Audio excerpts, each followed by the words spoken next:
Madame, Monsieur, bonsoir. Bienvenue dans ce journal. Voici les titres.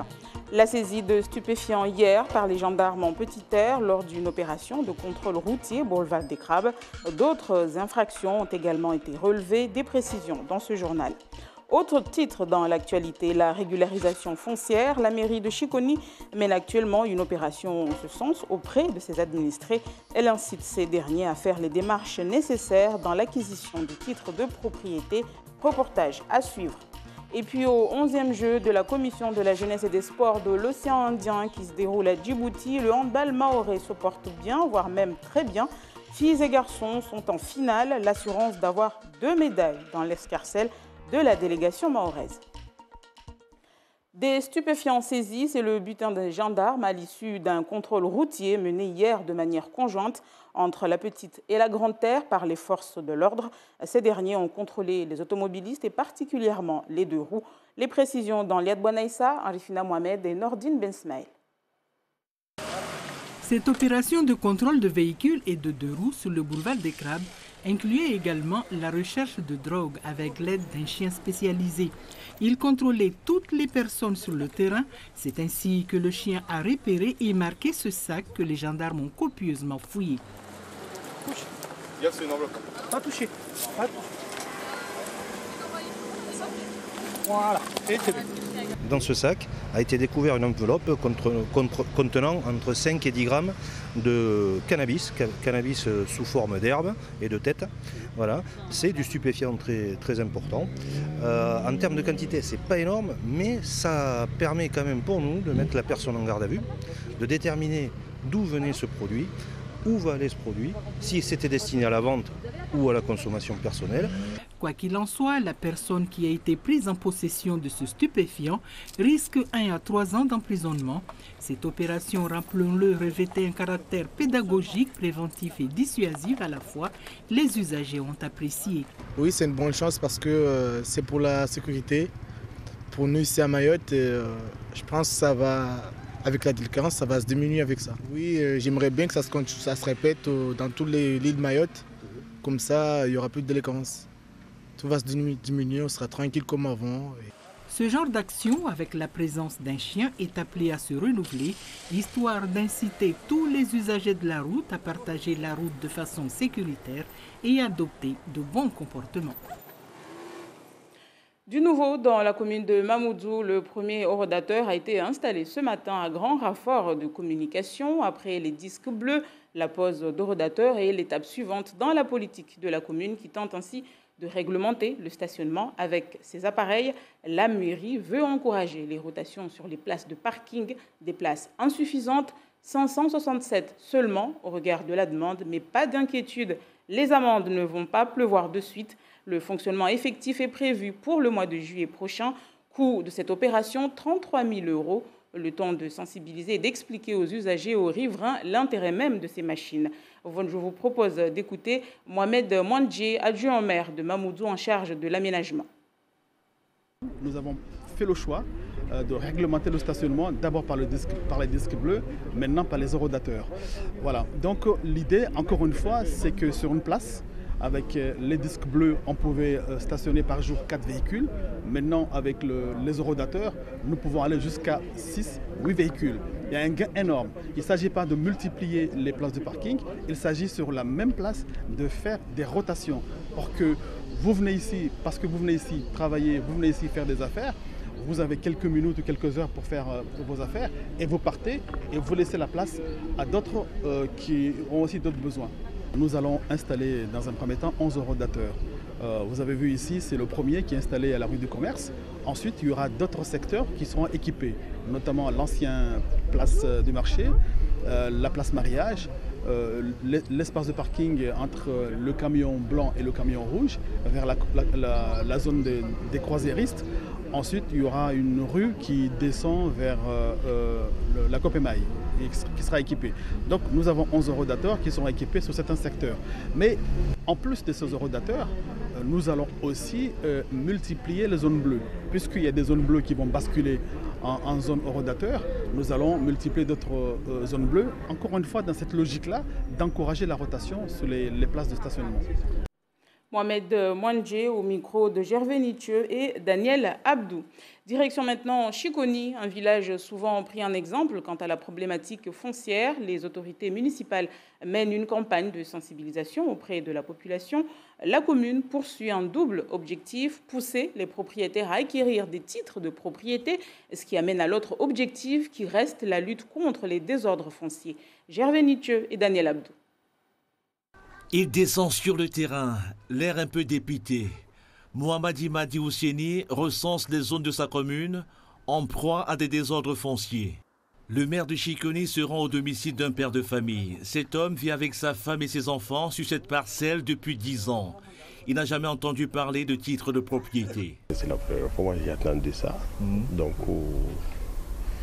là, quand on va régaliser, ça va être bon. Le lotissement de Bilambou a une superficie de 20 hectares.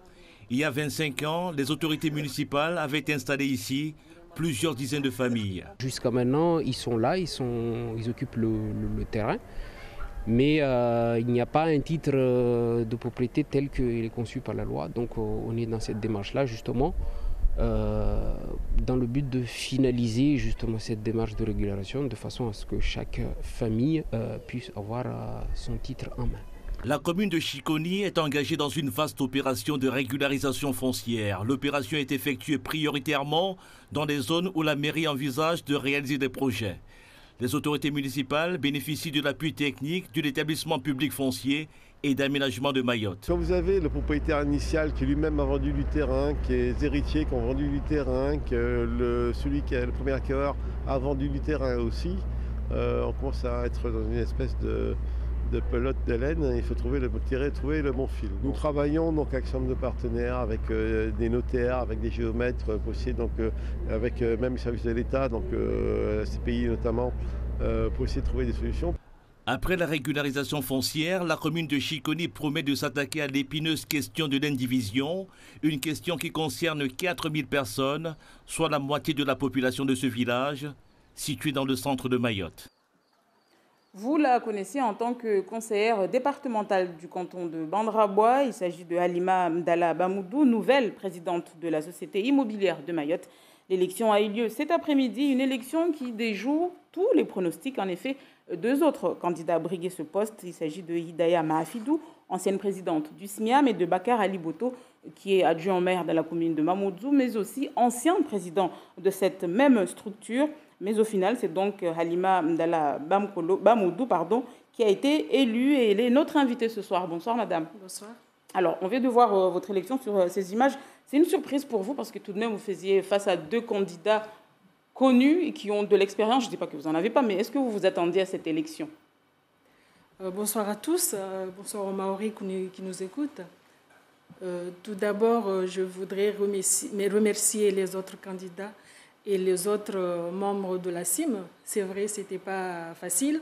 Il y avait d'autres candidats, mais on a quand même essayé de montrer à Mayotte que nous, les élus, on peut s'entendre, on peut discuter entre nous pour ne pas, je veux dire, à chaque fois qu'il y a des élections, qu'il y a des candidats, plusieurs candidats, mais on a essayé avec nous 3, avec les autres élus qu'on était là, on a pu avoir un consensus avec, bien sûr, les motivations de chacun.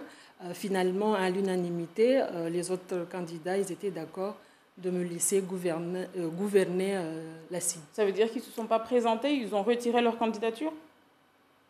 Ils ont retiré leur candidature, comme je vous l'ai expliqué avant, oui, parce que c'est vrai, depuis longtemps, on essaye d'échanger entre nous.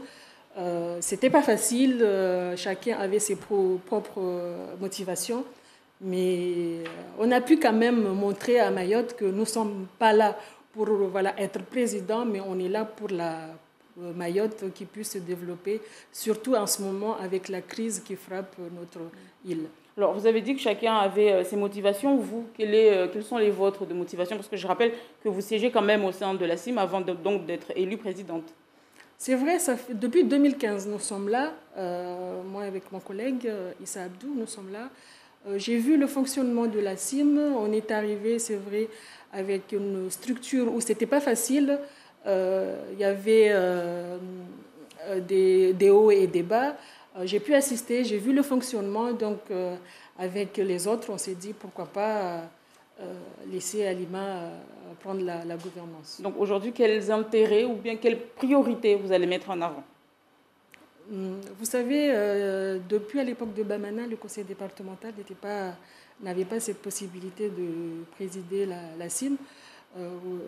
La CIM, actuellement, par an, il fait, on va dire, 400 logements. C'est vrai, c'est pas simple. Avec la demande actuelle, la situation actuelle, il y a nécessité de développer déjà ces structures, répondre aux besoins de la population. Il y a les entreprises qui nous regardent. En fait, tout le monde est fixé.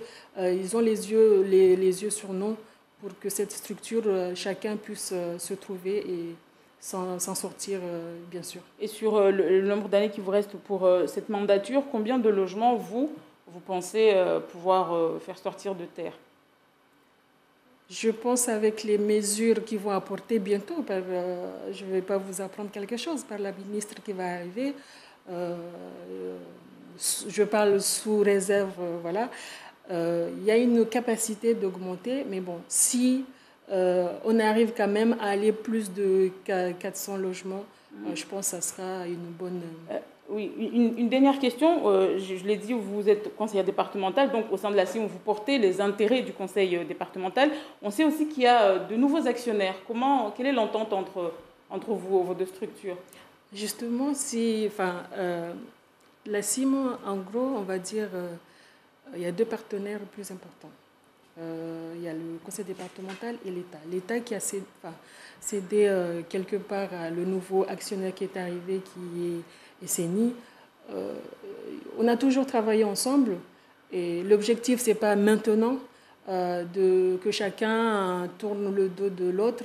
Il faut se serrer la main, travailler ensemble pour cette structure que je le dis tout le temps et que je remercie encore les autres candidats parce que c'est vrai, ce n'était pas facile, il fallait motiver les autres. Et je remercie encore le président Sobahadine qui m'a fait confiance. C'était pas facile, je vous le dis, et les autres collègues qui m'ont soutenu jusqu'au bout. Merci beaucoup, Halima Amdallah Bamoudou. Vous êtes donc la nouvelle présidente de la CIM. Merci d'avoir répondu à nos questions ce soir. Et comme tous les mercredis, à partir de 20h, ne manquez pas votre rendez-vous Kala Wadala. Au menu ce soir, immigration clandestine et crise comorienne. Alda Alidi nous en dit davantage. Bonsoir Siti, les députés de l'Assemblée nationale ont bien entendu la détresse des Mahorais, mais il semble bien qu'ils ne les ont pas écoutés lors du vote de la fameuse loi Asile-Immigration. Et pour cause, aucun amendement concernant Mayotte et sa situation particulière n'a été retenu dans cette loi. Mansour Kamardine, qui sera avec nous ce soir, a voté contre la loi, tandis que Ramlati Ali a voté pour. Pourquoi ces divergences à l'heure où la crise mahoraise nécessite plus que jamais l'union de nos parlementaires?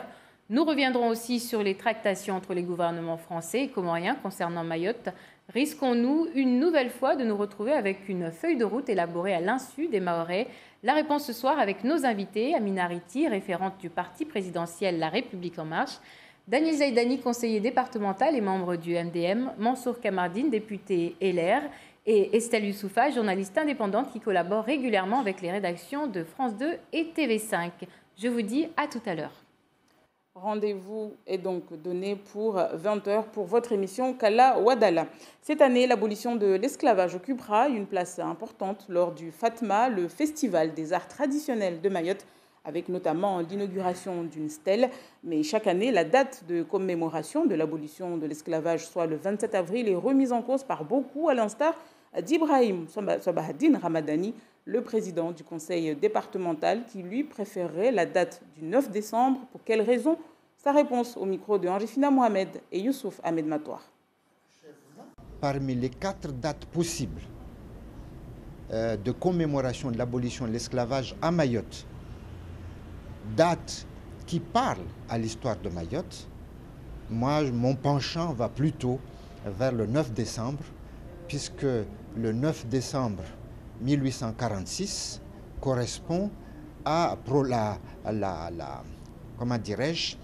l'ordonnance royale de Louis-Philippe, même si elle sera promulguée au 1er juillet de l'année 1847, mais je pense que l'ordonnance royale, c'est le moment fort de l'abolition de l'esclavage dans notre île. Et je pense plutôt pour retenir cette date plutôt que les 3 autres dates. Et dans le prolongement de ce choix, s'il venait à se concrétiser, je suis de ceux qui pensent qu'il faudra sans doute marquer cet événement par 2 grands moments.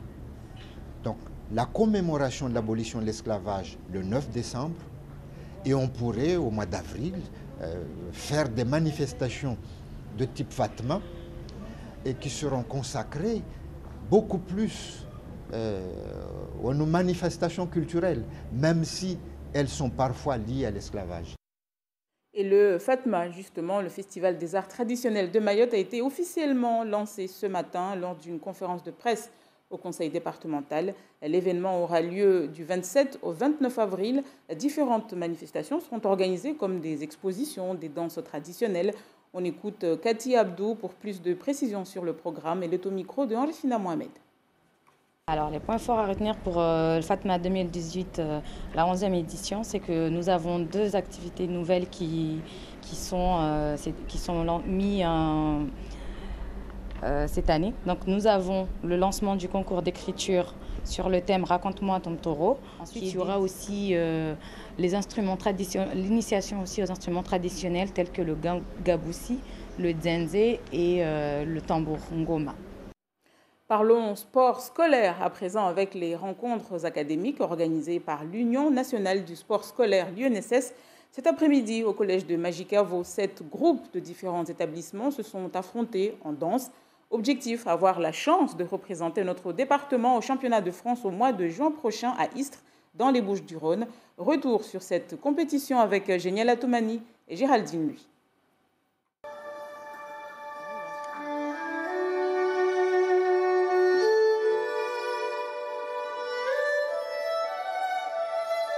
Ils sont venus de Mgombani, Kungu, Bandélé ou encore Kanikeli.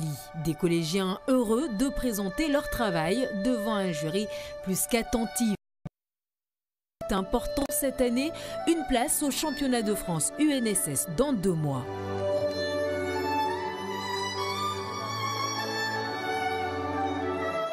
L'important c'est de participer mais pas de gagner.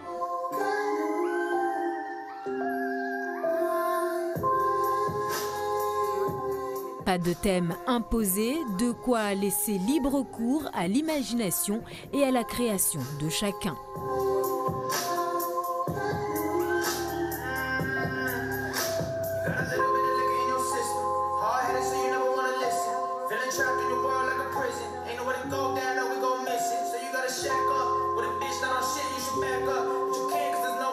Notre thème c'était l'abandon.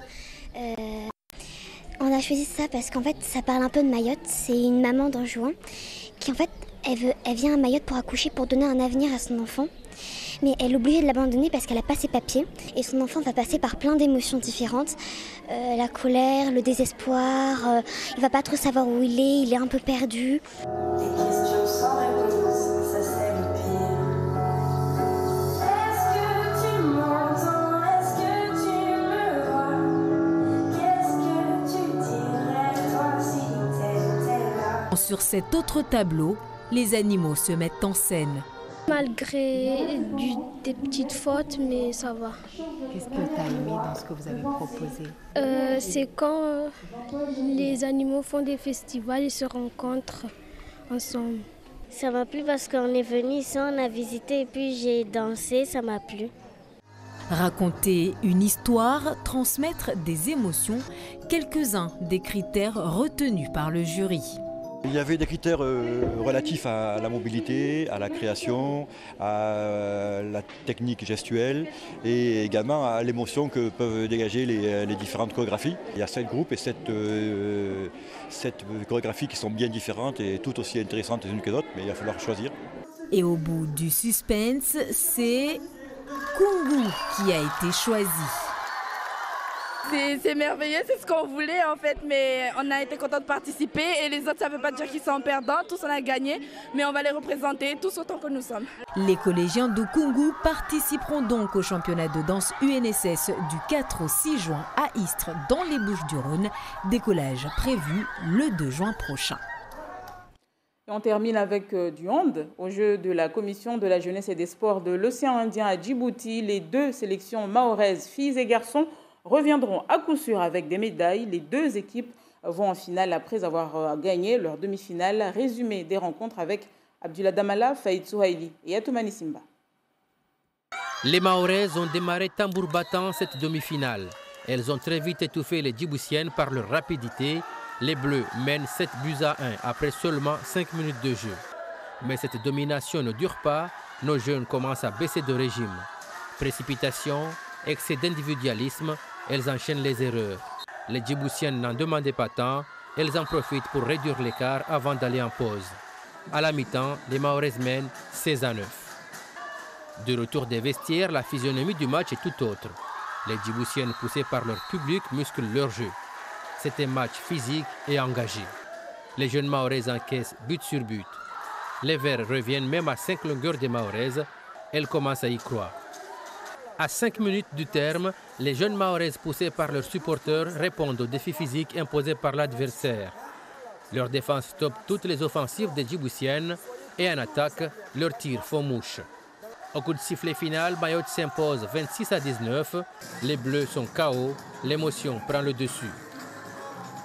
On ne croyait pas qu'on allait gagner, mais après, moi, je les ai motivés. C'est mon équipe, je les ai motivés à fond. J'étais avec eux, la solidarité. Après, voilà. Un vrai défi physique, on le savait, on les avait observés déjà à Djibouti.